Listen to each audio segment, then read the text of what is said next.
আচ্ছা, তুমিও কি আমার মতো খুব ল্যাদখোর, রান্না করতে একদম ভালো লাগে না, নাকি রান্না করতে পারো না বলে লোকে তোমার হাতের রান্না একটু অ্যাভয়েড করে?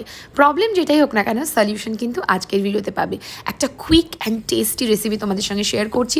ফার্স্টে একটা মিক্সি বোলের মধ্যে রসুন, বেশ খানিকটা কিন্তু রসুন, আদা, টমেটো, ক্যাপসিকাম আর ধনেপাতা নিয়ে এরকম একটা আধখাচড়া পেস্ট করে সাইডে সরিয়ে দাও। এইবারে 1 কিলো চিকেন এখানে আমি নিয়েছি। চিকেনটার মধ্যে লবণ, হলুদ আর এনি ব্র্যান্ডেড চিকেন মশলা ইউজ করতে পারো, দিয়ে ম্যারিনেট করে আবারও সাইডে সরিয়ে দাও। এবারে কড়াইয়ের মধ্যে তেল গরম হলে খানিকটা জিরা, 2টো এলাচ, 2টো দারচিনি দিয়ে একটু ফ্লেভার বেরোলে 3টে এরকম পেঁয়াজ কিন্তু কুচো কুচো করে কেটে আমি এখানে ফ্রাই করছি। যখন দেখবে পেঁয়াজের রঙটা একটু লালচে গোল্ডেন টাইপের হয়ে গেছে, খুব বেশি কিন্তু পুড়িয়ে ফেলো না, এরকম খানিকটা যখন দেখবে কালার, তখন ওই আধখাচড়া যে পেস্টটা করেছিল সেটাকে অ্যাড করে দাও। দেখবে মানে ইনস্ট্যান্ট একটা এত সুন্দর গন্ধ আসবে যে তোমার মানে মনই তোমাকে বলবে যে রেসিপিটা তো ফাইনালি টেস্টি হবেই হবে। এইবারে সমস্ত জিনিসটাকে ঘোল পাকাতে থাকো, ফ্রাই করতে থাকো। আমি এখানে একটু জিরে গুঁড়ো অ্যাড করেছি, তোমরা চাইলে কিন্তু জিরে গুঁড়ো নাও দিতে পারো, তাহলেও কিন্তু রেসিপিটা খুবই টেস্টি হবে, ট্রাস্ট মি। তো খানিকটা ভাজা ভাজা হয়ে যখন দেখবে যে এটা কড়াই থেকে ছাড়তে শুরু করেছে, সেরকম পয়েন্টে এখানে আমি চিকেনগুলোকে মিক্সড করে দিচ্ছি। হাই ফ্লেমে চিকেনটা মিক্সড করার পর একটু আমি মশলার সাথে নাড়াচাড়া করে মিশিয়ে নেব। এই সময়টাতে কিন্তু গ্যাসটা হাই ফ্লেমে রাখবে।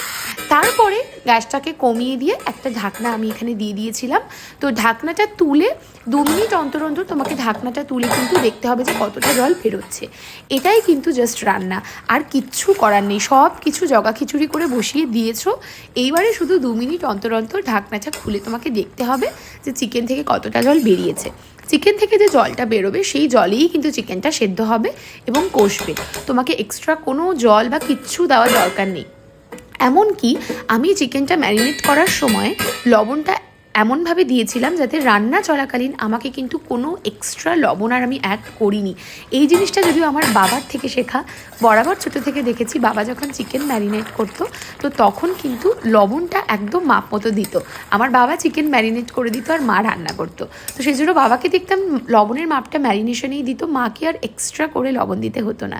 দেখো এইভাবেই নাড়তে থাকো, জল শুকাতে থাকো।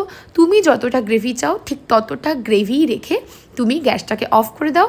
আমি এতটুকু গ্রেভি চাই আমার ভাত খাওয়ার জন্য, তো আমি এই গ্রেভিটাই রেখেছি। তো দেখে নাও ফাইনাল লুক, নো খাটনি, নো ঝঞ্ঝট, জাস্ট এইভাবে রান্না করে ফেলো টেস্টি চিকেন। তো দেরি কিসের, ঝটপট ট্রাই করো।